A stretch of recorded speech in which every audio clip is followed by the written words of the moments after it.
तो वादी में क्या कुछ सूरत हाल है, इस हवाले से हम आपको आगाह कर रहे थे, लेकिन एक दूसरी बड़ी खबर का रुख कर लेते हैं जो कि आज हमारे लिए काफ़ी गम लेकर आई है। हिंदुस्तान की हर दिल अजीज़ लीडर हमारे दरमियान नहीं रही। हर आम ख़ास की ज़बान पर यही सवाल है और यही है कि ऐसा नहीं हो सकता, लेकिन कुदरत का निज़ाम है, सभी इसको कबूल करते हुए दिखाई दे रहे हैं। साबिक़ वज़ीर ख़ारजा सुषमा स्वराज नहीं रहीं।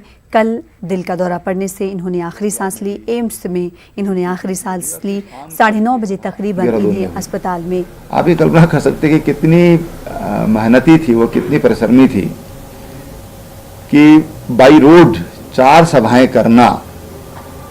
ये मैं आपको जो बात बता रहा हूँ, ये राज्य बनने से पहले की बात बता रहा हूँ। उत्तर प्रदेश विधानसभा के चुनाव थे और उस समय मैंने उनको कहा भी दीदी आप थक रही नहीं भैया, कार्यकर्ता हमारा खुश होता है, कार्यकर्ता हमारा प्रसन्न रहता है तो वो करना चाहिए। रात को फिर उसी रात देहरादून से उनको, उस समय जो मसूरी एक्सप्रेस है ये अकेली ट्रेन थी उस समय, और फिर इस ट्रेन से वापस गई अपने एक दोस्त के यहाँ, घर पर भी गई वो देहरादून में, वहाँ पर खाना खाया और तमाम तरह की बातें हुई। अब कुछ बातें बड़ी वैसी होती हैं, लेकिन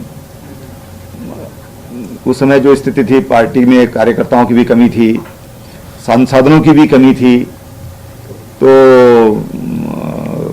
कुछ गिने चुने परिवार ऐसे थे 94, 5 में, 3 में कि जिनके पास गाड़ियां हुआ करती थी देहरादून में और जिनकी गाड़ियां उपलब्ध होती थी, तो मांग कर ही काम चलाते थे।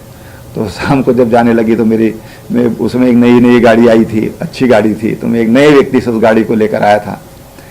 तो कुछ लोगों को अच्छा भी नहीं लगा कि ये नया कहाँ से आ गया, ये गाड़ी कहाँ से आ गई। तो बाद में जब मैं ट्रेन में छोड़ने गया तो उन्होंने मुझे मेरी पीठ थपथपाई कि चल तूने एक नया जोड़ा है।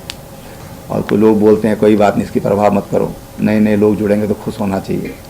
एक एक कार्यकर्ता को कैसे जोड़ा जाता है और उस पर कैसे अपने साथी कार्यकर्ता को उसकी पीठ थपथपाई जाती है, उसका हौसला बढ़ाया जाता है। ऐसे अनेक बार उनके साथ के अनुभव हैं जो हमारे अविस्मरणीय हैं।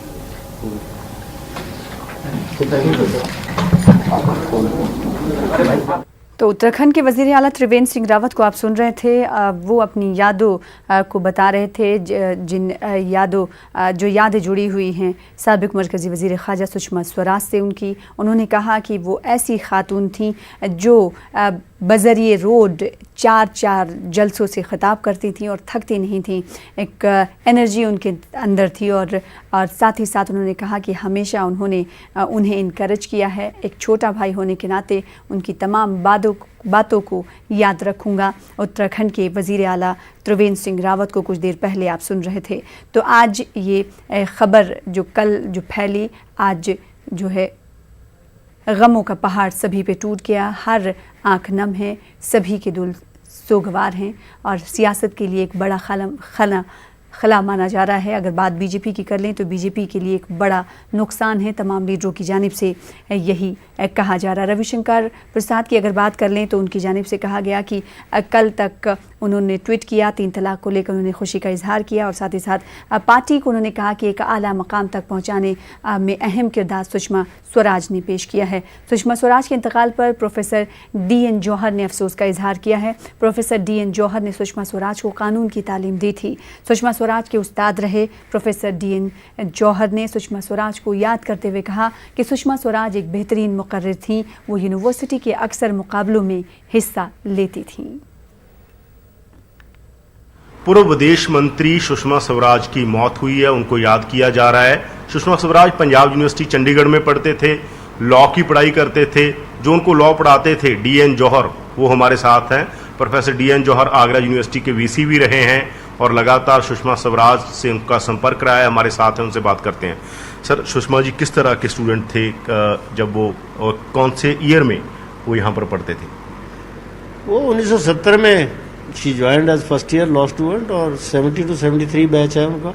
इत्तेफाक से मतलब वही मेरा स्टार्टिंग ईयर है यूनिवर्सिटी सर्विस में। 1970 में मैंने यहाँ पे एज लेक्चरर ज्वाइन किया था। तो I started my career, in fact I started with these people only because they were my first batch students, so I started with them at that point of time। 70 to 73 वो यहीं पे थी। किस तरह के स्टूडेंट थी sir? क्या interest राजनीति में तब इंटरेस्ट था उनका? स्टूडेंट पॉलिटिक्स में था इंटरेस्ट उनका? नहीं, देखिए ऐसा है कि वो अपने आप में एक बहुत जैसे गिफ्टेड लोग होते हैं ना, गॉड गिफ्टेड, कुछ टैलेंट इतना था उनमें. That was in terms of, जैसे she was a very strong debater. Declamation contest में, ये पंजाब यूनिवर्सिटी में हमारे यहाँ पे बहुत प्रेस्टिजियस जो एक दो कंटेस्ट होते थे डेक्लेमेशन और डिबेट के, AC बाली मेमोरियल और ग्रोवर मेमोरियल, दोनों में उनके गोल्ड मेडल जीते हुए हैं उसमें जाकर के. इसके अलावा जब हम कल्चरल एक्टिविटीज़ डिपार्टमेंट में जैसी भी हम लोग करवाते थे, इंचार्ज मैं था उसमें, तो उसमें ये फर्स्ट वन एक्ट प्ले में, ऑर्गेनाइजेशंस में, सारे काम में she used to be at the forefront. तो basically it was a kind of great allrounder. She was very good in studies also. एक होता है कि आदमी पढ़ाई में अच्छा होता है, दूसरा कुछ नहीं, मतलब एक पढ़ाई में कम होता है, दूसरी एक्टिविटीज़ में ज़्यादा होता है. But no, she was an allrounder. Even if you look at her score in LLB, it's on a extremely high side. It's very bright, very good scores. तो राजनीति में कब आए वो? राजनीति में उनका आना कैसे हुआ?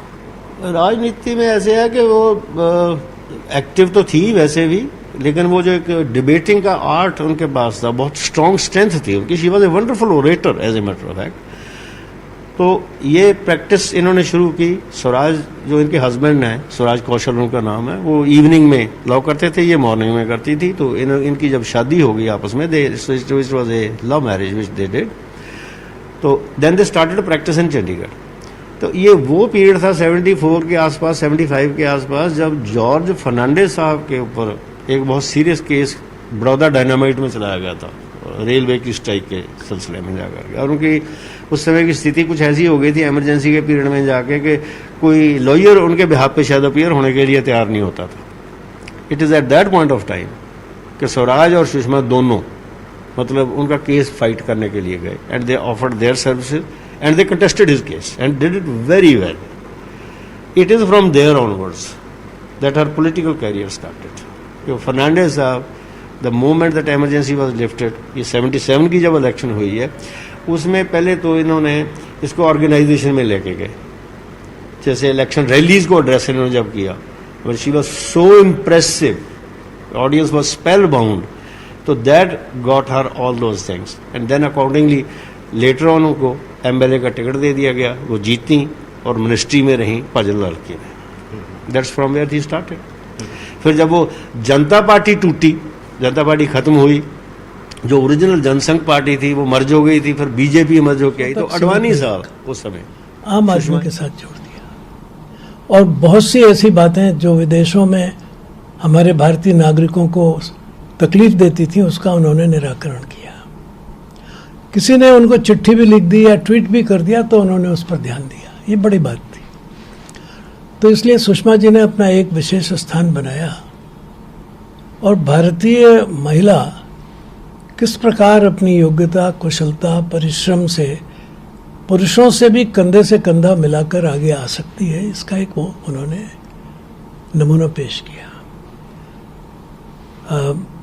मुझे उनसे बहुत आशाएं थी, तो बहुत जल्दी चली गई. राजनीति में ये 67 साल की आयु कोई मायने नहीं रखती है. मैं अब ये समझता था कि थोड़ा स्वस्थ वो हो जाएंगी तो अभी देश को उनकी आवश्यकता है, वो उसके लिए आगे कदम बढ़ाएंगी. लेकिन स्वास्थ्य की खराबी के कारण उन्होंने अपने आप को चुनावी राजनीति से अलग किया. मगर ये कोई नहीं जानता था कि वो इतनी जल्दी हमसे अलग हो जाएंगी. ये एक अभाव है, एक रिक्ति है जिसको हमारे जैसे लोग महसूस कर रहे हैं, क्योंकि हमने उन्हें आगे आते, बढ़ते और उनको आगे बढ़ाने में मदद करने वाले लोगों में से हम लोग थे. अडवाणी जी, मैं, अटल जी, चंद्रशेखर जी, जॉर्ज फर्नांडिस. तो इन सब लोगों के सहयोग से वो उन्होंने बहुत कुछ उपलब्धियां की और साबित किया कि वो राजनीति में एक विशेष स्थान रखने के लिए आगे आई हैं, आगे बढ़ेंगी. शायद विदा। जिस वैन में सुषमा जी को लेके जाने वाले हैं वो वैन अब तैयार हो चुका है, जिस वो शव वाहन तैयार है। इसी में सुषमा स्वराज का पार्थिव शरीर रख करके उसके बाद यहाँ से बीजेपी दफ्तर लेके जाएंगे, बीजेपी मुख्यालय पे लेके जाएंगे। और उनके जो वाहन है, उस वाहन जिस वाहन में उनका शव पार्थिव शरीर लेके जाएंगे वो बहुत अच्छे से सजाया गया है। और उनके पीछे में उस गाड़ी के पीछे सुषमा स्वराज जी का एक बड़ा सा एक तस्वीर लगाया गया है। और अब वैन लगभग तैयार हो चुका है। अब थोड़ी देर के बाद करीब 5 से 10 मिनट के अंदर में उनका पार्थिव शरीर उस वैन में रख करके यहाँ से बीजेपी मुख्यालय के लिए वैन रवाना होने वाली है। बीजेपी के कई नेता यहाँ पे पहुंचे हुए हैं और कार्यकर्ता पहुंचे हुए हैं। वो अपने साथ में इस वैन को लेकर यहाँ से बीजेपी मुख्यालय तक जाएंगे और बीजेपी मुख्यालय में वहाँ पर तकरीबन 2 घंटा तक उनका पार्थिव शरीर रखा जाएगा अंतिम दर्शन के लिए। लोग आके वहाँ पर श्रद्धांजलि दे सकते हैं या और बहुत सारे जो नेता हैं वो भी आकर वहाँ श्रद्धांजलि दे सकते हैं। उसके बाद 2 घंटा तक वहाँ पार्थिव शरीर रहने के बाद उसके बाद जो उनकी अंतिम यात्रा है, जो विदाई कहते हैं, अंतिम विदाई, वो शुरू होगी। और बीजेपी मुख्यालय से लोधी रोड शमशान घाट तक उनकी अंतिम विदाई होगी और वहाँ पर चल के तकरीबन 3 बजे के लगभग में अंतिम संस्कार किया जाएगा। रिहाइशगाह से जजदे खाकी को ले जाया जाएगा पार्टी दफ्तर। इसकी तस्वीरें भी हम आपको लगातार दिखाएंगे और आपको बताते हैं कि बीजेपी दफ्तर में, पार्टी दफ्तर में तकरीबन 3 घंटों के लिए आखिरी दीदार के लिए सुषमा स्वराज की जजदे खाकी को रखा जाना है। फिलहाल छोटे से ब्रेक के लिए रुकेंगे, ब्रेक के बाद जल्द लौटेंगे।